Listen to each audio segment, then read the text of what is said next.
تب د پیسو مدح وې، تب د پیسو والا مدح وې. یو داسې صحبت دغه حقیقت او طریقت دا صرف خادم دی د شریعت د اخلاص پیدا کوي. دیو جنه کو مدارسو ته ظاهري علومو ته توجه کم شي او دغه علمونه وګڼلی شي، نو دا شی بیا کم ځای ته رسي. دا د نوح علیه السلام تاریخ وګوره. زه اوس واپس راځم خپلې خبرې ته. بنیاد دارومدار د انسان د کامیابۍ په دین دی، او دین د علم نه بغیر نه پیژندلی کېږي. هغه علم چې په وحي سره دی. تاریخ گواهی چې کله په امت کې په یو قوم کې تمام تعلیمونه شته، د کولالۍ شته، د چمیارۍ شته، د ترکاڼۍ شته، د جوارۍ شته، چمیاري شته، تمام علمونه شته، طب شته، ډاکټري شته، لیکن د وحي تعلیم نشته. او دغه معاشره کې صلح هم شته دی. نتیجه څه روزي؟ د آدم علیه السلام نه وروستو یو څو کاله پس، یو څو صدۍ تېرې شوې،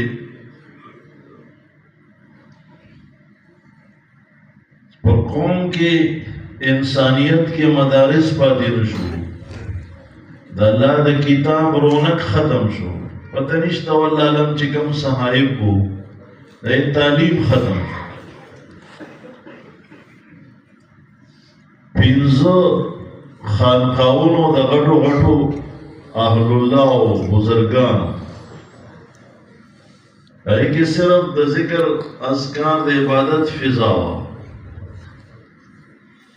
هغې چې لاړل وروستو خلک کم ځای ته لاړل؟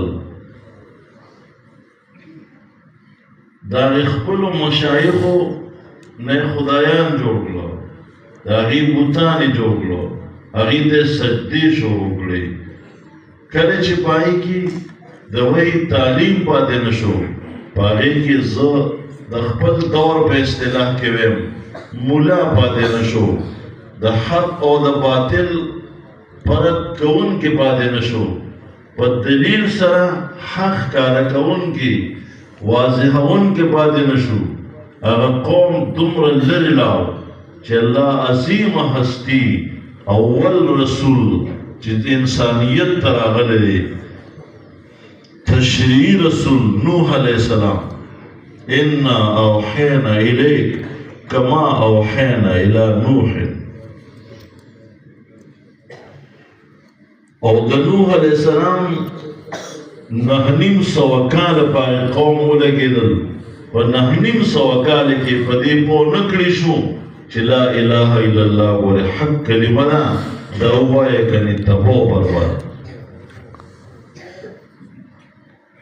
زما ستا بل څه ګشتونه، زما ستا بل څه تبلیغي، د یو پیغمبر ګش، د یو پیغمبر اعلان، د یو پیغمبر دعوت د ټولې دنیا د دایانو دعوتونه را جمع کړي، د هغې وشله شیر ته نه رسي، د للهیت نه ډک، د درد نه ډک، د انسانیت او د قوم د غم نه ډک. مخکې ویني چې دا قوم کومې تباهۍ ته روان دی. افتمارونه علی ما یرا، هغې په خپلو سترګو ویني چې دا غریب یو داسې اور ته روان دی چې پیکوړو ته هم پسخېږي. چې ارمان چېرته د پیکوړې په شان تود، د پیکوړو چې پکې وتولي کېږي، داسې تود کړی وي چې هغه راته میلاو شوي خو دې ځای نه بچ شي. او هغه پې 9.5 کاله خوارېږي، کچھ نہیں ہوا. یا رب یا رب یا رب انی دعوت قومی لیلا ونہارا فلم یزدهم دعائی الا فرارا.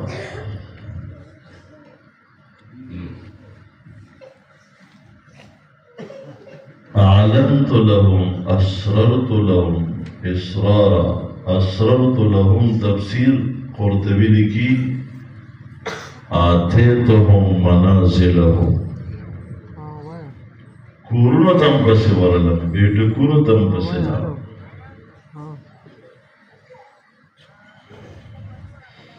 تاسو ته پته ده چې ابراهیم علیه السلام اسماعیل علیه السلام بیت الله شریف دی له جوړ کړو چې دا به د دعوت مرکزي دلته به دایان تیاریږي او دنیا ته به د لا اله الا الله پیغام رسوي والله معلوم چې د اسماعیل علیه السلام وروسته څو د هغه د شریعت تشریح موږ ته نه معلومه تاسو نه تپوس کوم په دغه کعبه شریفه کې څه شي کم شوی دی د کعبې عظمت شته د کعبې جمال شته د هغې جلال شته د الله د رحمتونو کرشمې شته د هغې طوافونه خلک مني طوافونه هم کوي د هغې حق هم مني تعظیم هم کوي غلافونه هم پرې غوړوي څونه عقیدت دی ورسره چې حرامې پیسې هم پرې نه لګوي چې دا د حرام شان نه دی چې دلته د مونږ حرامې پیسې وي خو لیکن چې هغې کې وحي نه وه د الله د کتاب تعلیم نو د الله نبي نو هغه خلک کم خوړل دومره لرې لاړل چې د هغې په نس په حرم کې ګناه خو ګناه ده خو د هغې په نس لوی جرم به دی چې څوک په حرم کې دا اواز کوي چې اشهد ان لا اله الا الله واشهد ان محمد رسول بلال یې ولې وکړه څه جرم یې کړی دې ځای ته هغې ولې راورسېدل هغې کې مولا پاتې نه شو هغې کې د الله د دین تعلیم پاتې نه شو او دې ځای ته راورسېدل صاد والقرآن ذي الذکر بل الذين كفروا في عزة وشقاق كما أهلكنا من قبلهم من قرن فنادوا ولا حين مناس وعجبوا أن جاءهم منذر منهم وقال الكافرون هذا ساحر كذاب محمد رسول الله صادق او امین دی خو چې په حرم کې دا اعلان وکړو لا اله الا الله څنګه فتوا پې لګي هذا ساحر زما غونته مولوي صاحب په بازار کې دا فتوا برداشت کړي چې زه روان یم څوک اول وکړي چې او خلکو دغه جادوګر روان کذاب استغفر الله ډېر دروغجن ولې څه دروغ ویلي اجعل الآلهة إلها واحدا ان هذا لشيء عجاب تو ګور دی وی چې حقدار د بندګۍ صرف یو الله تاسو خبر دی دونه سپین دروغ ما سمعنا بهذا في الملة الآخرة دیو جن از اکثر د خپل صلحاو ملګرو ته درخواست کوم چې میدان ته روزه وخت شته دی انسانیت لا دې ځای ته نه رسېدلی چې دا چې په هغه باندې د کلمه د توحید بده لګي ما د غټو غټو ګناهونو مراکزو کې کیفیت محسوس کړی دی د جوارح ماحول دی موږ په کې د ایمان یقین تقریر شروع کړی دی تا به وایي چې مار ته د بیم شروع کړو داسې خوند یې ورکړی دی لا امت ته نه دی مخکې دې نه پاسې چې امت ته نه لاړ شي بیا پسې منډې وې او په لاس ته نه درځي د دې وجې نه وروڼو دا مدارس دې وجې نه نبي علیه السلام فرمایي هر نبي ته الله علیه السلام ته الله یو معجزه ورکړې وه د هغې د وجې نه ډېر خلک امتونه سنبال شوي ایمان ته راغلي وو، خو لیکن هغه ټول د شمار دي. ما له الله داسې معجزه راکړې ده قرآن کریم چې تر څو دنیا کې قرآن موجود وي دا زما داسې معجزه ده چې دې د وجې نه به په عالم کې د الله بندګان ځلي. دا څومره چې تاسو ګورئ 1400 کاله خو د آدم علیه السلام او د نوح علیه السلام منځ کې نو تېر شوي، زما او د حبیب منځ کې 1400 کالو شو، لیکن د دغه ملا، د دغه عالم، د دغه مفسر، د دغه محدث، د دغه فقیه، د دغه مفتیانو، د هغې د قربانو، د هغې د هلو ځلو برکات دي چې الحمدلله 1400 کاله پسم د الله د نبي دین یوازې په عربستان کې نه په کفرستان کې هم ځلي. امریکا کې د شپراله سار به هلته هم وایي الله اکبر، که په روس کې د شپراله هلته هم وایي الله اکبر، که په فرانس جاپان کې راغلې نو هلته هم وایي الله اکبر. داسې ملک نشته چې د هغه ملک فضا روزانه دا آواز نوري اشهد ان لا اله الا